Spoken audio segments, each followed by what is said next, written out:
David মিলারের মনের অবস্থা কেমন এখন? বিশ্বকাপ খুইয়ে নিতে পারেন বড় সিদ্ধান্ত। বিস্তারিত জানাবো তার আগে বলে রাখি, আপনি যদি চ্যানেলে নতুন হয়ে থাকেন তাহলে অবশ্যই চ্যানেলটি সাবস্ক্রাইব করবেন।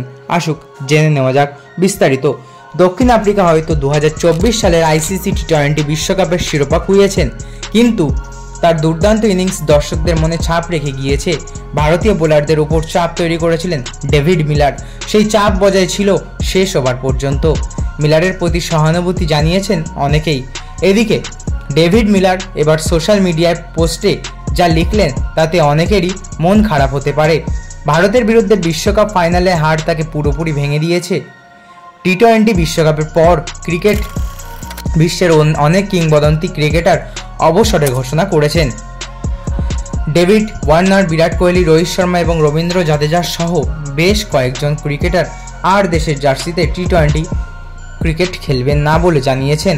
মনে করা হচ্ছে দক্ষিণ আফ্রিকাকে চ্যাম্পিয়ন করতে ব্যর্থ ডেভিড মিলারও টি-20 ক্রিকেট থেকে অবসর নিতে পারেন। আর এই ঘোষণা তিনি করতে পারেন কয়েকদিনের মধ্যেই। শরীরে অতিরিক্ত চাপ কমাতে 35 বছর বয়সী এই তারকা টি-20 থেকে দূরে সরতে পারেন। ডেভিড মিলার টেস্ট ও ওয়ানডে ক্রিকেটে ফোকাস করতে চান। টি-20 থেকে ডেভিড মিলারের অবসরের সবচেয়ে বড় কারণ হবে দলে তরুণ খেলোয়াড়দের সুযোগ দেওয়া। বিশ্বকাপ ফাইনাল শেষ হওয়ার পর তাকে কাঁদতে দেখা যায়। এবার সোশ্যাল মিডিয়ায় আবেগঘন পোস্ট করেছেন তিনি। মিলার লিখেছেন, এমন একটা হার আমার পক্ষে হজম করা খুবই কঠিন। আমি খুবই দুঃখিত, কিছুতেই সেই দুঃখ থেকে বেরোতে পারছি না।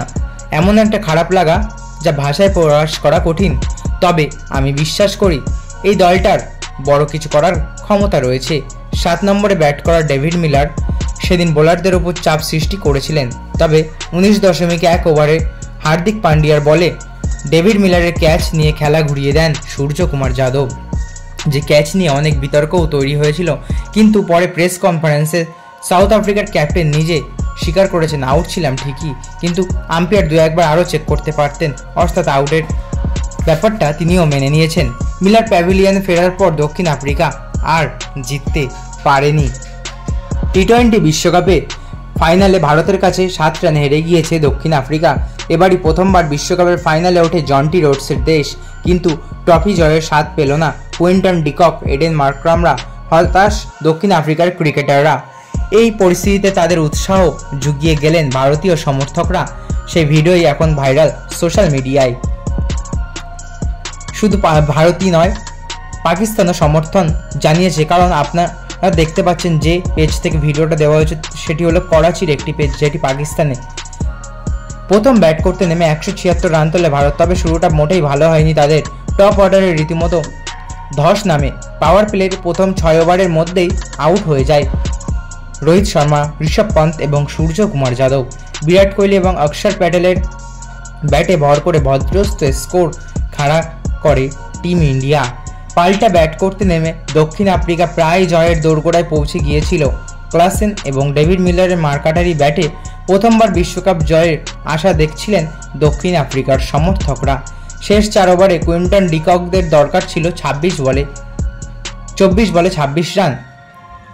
সেখান থেকে টিম ইন্ডিয়াকে ম্যাচে ফেরান জসপ্রীত বুমরা, অর্শদীপ সিং এবং হার্দিক পান্ডিয়া। শেষ ওভারে সূর্যকুমার যাদবের অবিশ্বাস্য ক্যাচেই ম্যাচের টার্নিং পয়েন্ট বলছেন ক্রিকেট বিশেষজ্ঞরা।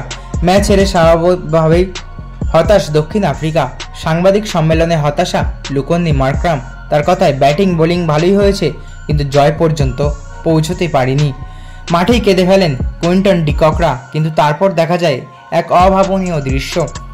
ফাইনাল ম্যাচ শেষে টিম বাসে উঠছেন দক্ষিণ আফ্রিকার ক্রিকেটাররা। চোখে মুখে একরাশ হতাশা, বিশ্বকাপ ট্রফি জিততে না পারার দুঃখ। স্টেডিয়ামে বাইরে দাঁড়িয়ে রয়েছে টিম বাস আর ভারতীয় সমর্থক। স্টেডিয়াম থেকে একজন করে ক্রিকেটার বেরোচ্ছেন আর হাততালি দিয়ে তাদের উৎসাহ দিচ্ছেন ভারতীয় সমর্থকরা। সঙ্গে slogan, well done south Africa, well done. এই ভিডিও ভাইরাল হয়ে গিয়েছে সোশ্যাল মিডিয়ায়। নেটিজেনরা বলছেন, জেতা বা হারা বড় কথা নয়, গেম স্পিরিটই আসল। সেটাই দেখালো ভারতীয় সমর্থকরা। তারা জানে কিভাবে প্রতিপক্ষ দলকে সম্মান দিতে হয়, যতই বিশ্বকাপের মতো মার্কাটারি টুর্নামেন্ট হোক। ক্রিকেট শেষ পর্যন্ত জেন্টলম্যানস গেম, সেটাই প্রমাণ হলো আরেকবার। তো বন্ধুরা, এই ছিল আজকের ভিডিও। আশা করি ভালো লেগেছে। ভালো লাগলে অবশ্যই একটি লাইক করবেন এবং আপনার কী মতামতটা কমেন্ট বক্সে অবশ্যই জানিয়ে যাবেন। ধন্যবাদ।